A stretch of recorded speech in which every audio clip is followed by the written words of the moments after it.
Hello, you wonderful people, and welcome to another episode of Crime Centric. This being a show we talk about TV shows that are crime dramas. For today's episode, I'm going to talk about the Equalizer, Season 4, Episode 3. A lot of really interesting things went down in this episode, so let's break it down. So obviously this story starts off, obviously, very depressing, kind of like last episode. It starts off with a guy named Michael getting killed.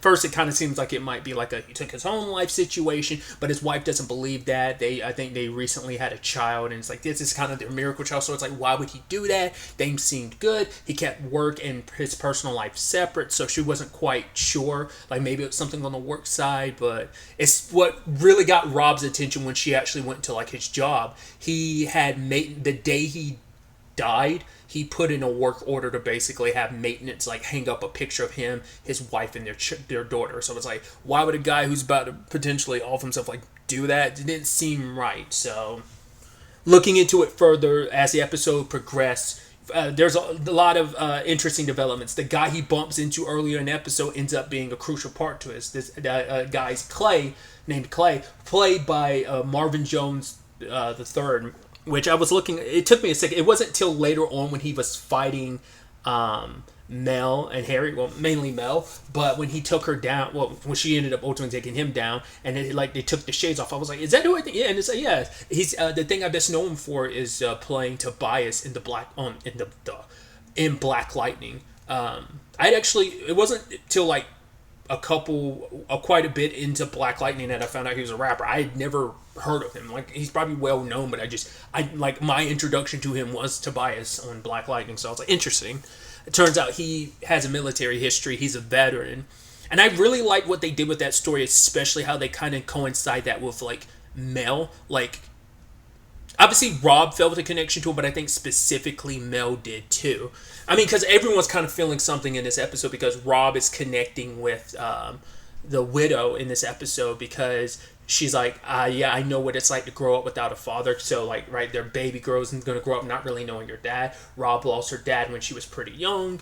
Especially, I think that was kind of I wonder if we're going to get more of her dad this season because they set that up even more. Because if you, like, because last episode she was working on a car, and obviously, like, that's a connection between her and her dad, but it's like they focus on the picture of her dad. So it feels like maybe that's going to be a through line we see a little bit more this season, kind of like that kind of get, like, pulled on more and more. Just like the back-to-back episodes kind of connecting with her dad in that way, which I thought was so interesting. But yeah, that's where Rob's coming at from this episode, so that's her motivation. And Mel's connection is with Clay. She finds a kinship in the fact is he's like so many who come home after being in the military and just not being able to kind of acclimate back. Like so many people look at you like you're different and you can't really explain it. It's something that, and this isn't like I'm talking from personal experience. I have family members who are in the military. It's something I haven't been around those family members in a while, so when I was younger, it never crossed my mind to even think about it because I didn't really have the concept. Hindsight's 2020, but it's like now in retrospect, like, now that I'm older, I would probably ask a lot more of those questions, trying to understand like what someone's going through with stuff like that, because it feels like you're so alone and isolated. And Clay felt that because it's something he couldn't really explain to his wife or his daughter. In fact, they felt abandoned by him, and I think there's some level of, and maybe I'm reading too much into it. It feels like there's some level of self-punishment on Clay's part. Like, he doesn't really want to get help. I mean, I think that's, asking for help is a hard thing when you just feel so isolated and alone, like no one can understand you, like no one's really there to help you, and he even says, like, right, he was on medication, but it numbed him, and the whole situation just made him angrier. I think he probably took it out on his family, and now he's just doing what he can to survive. But I think there's also an element of, this is what I deserve. I failed my family, but maybe I could do a little bit for them while also punishing myself. And like I said, maybe I'm reading too much into it, but it felt like there was some element of him punishing himself. But Mel even talks about it at the end of the episode, that she felt the kinship with Clay because she luckily had family when she came back, but it didn't stop the loneliness, And she considers herself very lucky to have what she has. She has a family. And she's like, not everyone is lucky enough to have that. Like, even with people around her, there's still this loneliness of something no one else can understand, especially because we find out someone she knew from the military ended up killing herself. And it's just like, I mean, anyone's circumstances, like if you don't have the right people around you in the right circumstances, like that could just that story is all too familiar for Mel. Like too many people from the veterans from the military have that story, and even have Clay's story, and so like that's why it means a lot to her and why she really went above and beyond trying to connect with him, because I think in her own way, she sees like if things were different, I could just have easily ended up in her friend's shoes or even in Clay's shoes. So, but yeah, like I went on that diatribe, but obviously it still ended up being a crucial, important thing to the episode. But at the end of it all, like breaking it down, Clay ended up stealing Michael's wallet, but it also ended up stealing a flash drive off of him, because it turns out Michael was working on this project. It's like a construction project. I think it was like kind of like a building like homes for those who are like less fortunate at home. I think it's that type of situation, and it turns out one of the construction companies who like got the bid for the construction, turns out it's got mob ties. And the head of its name is Mo, and Michael was going to expose him. His partner Hunter told Michael not to kind of do this, but like he kind of caved in and gave up the reporter that Michael was talking to, because they broke his like knee or leg, and they were going to break his other one. And it's like, right, you gave up in while being tortured and threatened, and you were scared obviously, and he gave up the reporter, which not only did they kill Michael, they killed the reporter. Michael ended up getting tased and fell onto the tracks, so they made it look like a suicide so no one would look too deeper into it. But the only reason why this all got revealed is because Clay is pretty much Daredevil, and he has very enhanced senses. Like the reason why he chose, I mean, it's just once again interesting circumstances. He didn't happen to bump into Michael, but it's just like Michael happened to be down there taking like the train, and Clay hurt his shoes. He's like, right, I always go after people who are rich. So he stole something, and that ended up setting off this chain of events. He didn't know, like, oh, he'd be there to hear, like, oh, Michael got tased and his death. And it's like things spiraled out because he was trying to make some money off of that flash drive, selling it to Mo and his people so that he could send money to his daughter, trying to like make sure that she's taken care of, because they don't really have a good relationship. But things spiral out from there because he's probably trying to renege on the deal, or at least trying to get more money. It's like, no, give me my money first type of situation. But they're like, no, give us a flash drive. And they end up kidnapping his daughter later. I even love Robin meeting with Mo herself, hand on a shotgun and everything, ready to blast her. But she's like, oh, and pulls out the grenade. It's like Robin's always ready for like, I mean, I guess it's like you have the self-discipline and control to be able to like not be too twitchy or worried about that situation, but just the casualness. And once you pulled out a grenade, and it's like, oh, I pulled out the pin. I always end up losing these pins, don't I? It's like, right, you want to get froggy? We could get froggy. Be ready to leap at any moment. I was curious how they were going to handle that situation with Clay when he showed up to give the flash drive to Mo to get his daughter back. Luckily, Harry was able to shut off the power, and so that ended up buying them enough time for Rob to show up along with the police and Dante. So that all worked out. And luckily, Clay, good pickpocket, ended up taking the flash drive off of Mo before he could destroy it just when the cops got there. But I think it's actually sad, too. Like, there is no resolution to his story.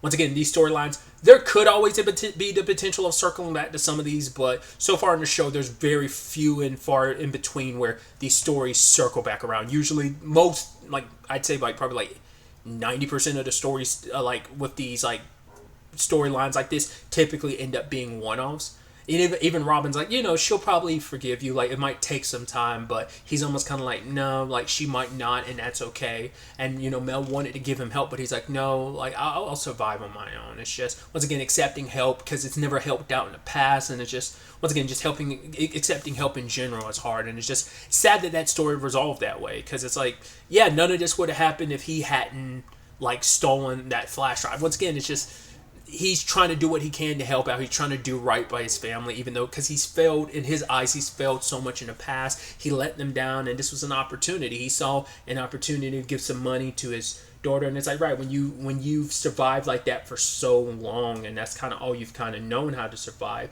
you applied that to, like, I think maybe on some level he was hoping this could be an olive branch to kind of bridge that gap between him and his daughter. In fact, but it might have made things worse. I don't know. The fact is, he did it for her sake. It definitely doesn't make her feel any better about it, but knowing that you're on his mind is some silver lining, so who knows? It could at least be that olive branch starting point that is like, right, I didn't handle this the right way. I'm going to handle this differently going forward. Because for one, I don't know what kind of stuff I might get mixed up in, and I might get my family mixed up in it. But also, I want to be a better person. I want to do better for my daughter's sake. So, I don't know. It'll be interesting to see because I didn't talk about it earlier, but Mel's plan is to open like a place, kind of a space for veterans going through stuff, that they can have that place in that community. So maybe we could see, like I said,